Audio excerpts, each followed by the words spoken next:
dia, membros da imprensa, povo de Aruba que está seguindo-nos ainda. Welcome na conferência de imprensa aqui, caminho que o governo de Aruba está anunciando outro projeto importante, inovativo para o setor empresarial na Aruba. Para o tempo, o governo de Aruba está em consultação com diferentes stakeholders, no caso aqui representantes do governo holandês, para nos por estimular empresários de Aruba para participar de programa de scale up que o governo de Hulanda está organizando na Merca. E o intento aqui nós chega a partnership que eu quero anunciar com o orgulho entre Consulado General de Hulanda na Atlanta, governo de Aruba, Impact Hub, VNO na Aruba, Setar, Aruba Bank e também Frapa Real Estate representado pelo Sr. Harry Kuman.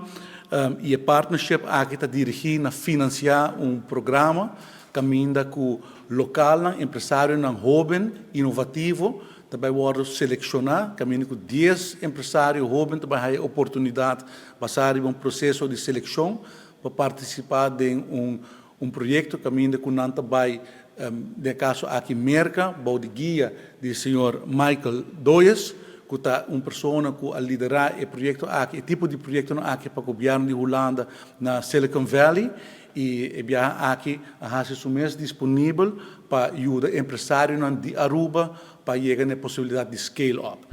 We're taking 10 promising entrepreneurs, Aruba entrepreneurs, to Atlanta, to the city of Atlanta. We'll be visiting the Venture Atlanta conference. This is the main tech conference in Atlanta. We're looking for 10 great founders, bold founders as we say, founders with an ambition, founders with big dreams that want to take their business to the US, the largest market in the world. The US is the backyard of Aruba, so it makes sense. And we will be hosting these founders with the Consulate General in Atlanta to help them on their growth path, to help them scale up their business to the US.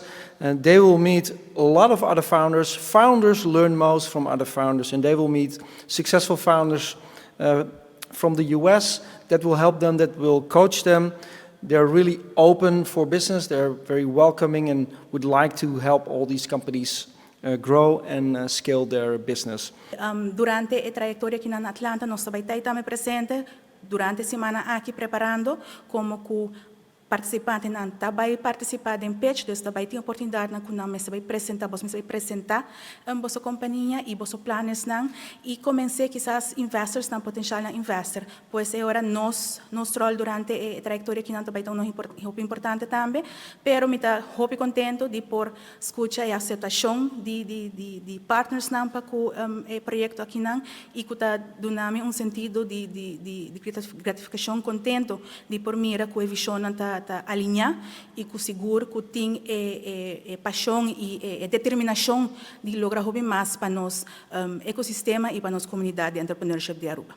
Dus mais dank por sua atenção e looking forward para o resultado positivo de missão importante aqui.